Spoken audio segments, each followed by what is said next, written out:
sinabi lang. Tinawanan ako sa mga tao. Sabi mo, uy, Tinawanan ka. siguro na pinasya sa akin. Toro. Kasi tinawanan ako.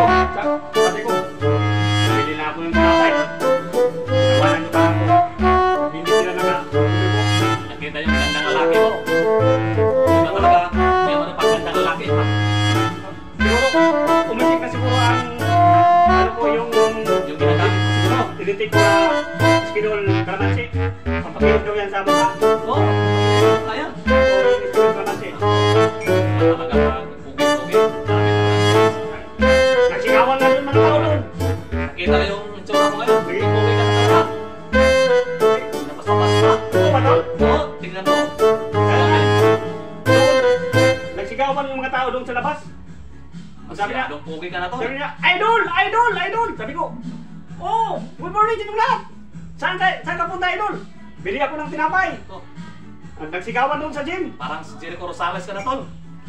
Nako, umipik ang tinitik ko na ano, na skin ng kalamansi. Di sumali ka lang to sa ano, Mr. Pugi.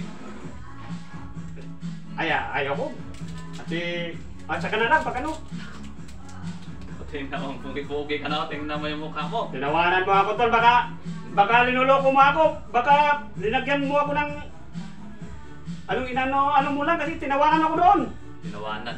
Ikaw lang lumabas doon, ba't ako pang sisihin mo? Kasi imposible, sinabi mo kong pugi-pugi. Oh, pugi ka naman, tingnan mo. Makamukha na kayo ni Jericho Rosales.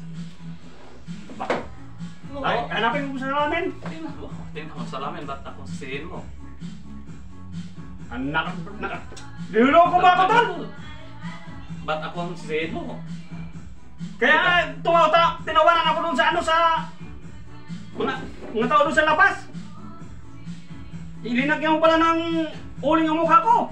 Hindi mo nagustuhan. Pugi ka na masyado ngayon. Pwede nga sumali sa Mr. Pugi. Oh, tingnan mo. Huwag kang ganyan. Paking kita ngayon. Kapi ka muna. Linuloko mo. Ano ko sa pakin? Kapi ka muna. Binilihan pa kita ng kape at saka sukal. Alam mo, gastos yan. Tingnan mo doon. Tingnan mo. Kaya tinawanan ako doon sa labas. Linagyan mo pala ng uling. Oo, linagyan mo pala ng uling yung mukha ko. Pugi-pugi mo na. Pwede ka na mag-artista. Binabastos mo. Binabastos mo ako doon. Hindi ka basta-basta talaga. Tingnan. Lumabas ako sa labas, tinawanan ako doon sa mga tao. May uling pala yung mukha ko. Natawa ko ni Otol kasi lumabas siya sa labas. Dami ng uling niya.